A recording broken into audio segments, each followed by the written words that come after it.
shunaqa sifatdagi akalar qo'yni zo'ridan olaman aka, qo'yni udarlaridan olaman deydigan obunachilarimiz bo'lgandi. Akalar, qo'yni liderlardan xudo xolasa yetib keldi. Hammaga assalomu alaykum do'stlar. Xudo xolasa Qashqadaryo viloyati G'uzor tumaniga yetib kelganmiz. Akalar, 11-mart sanasi bilan G'affor akamiz oldiga keldik akalar.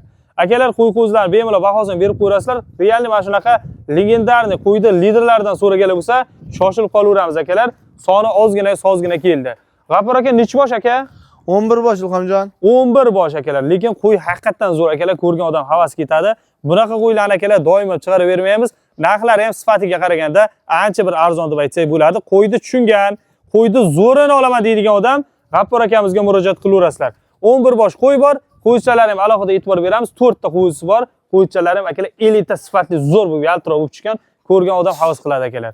Akalar mana ko'rib olaveramiz. Tishi qanaqa akajon bularni? 2 tish 4 tish Ilhomjon. 2 tish 4 tishli akalar xudo xolasa yosh qo'ylar. Bo'ybastlarni 80-85 ketaveradi akalarim. Anchagina baquvvat, eti zo'r, sifati ham a'lo akalar.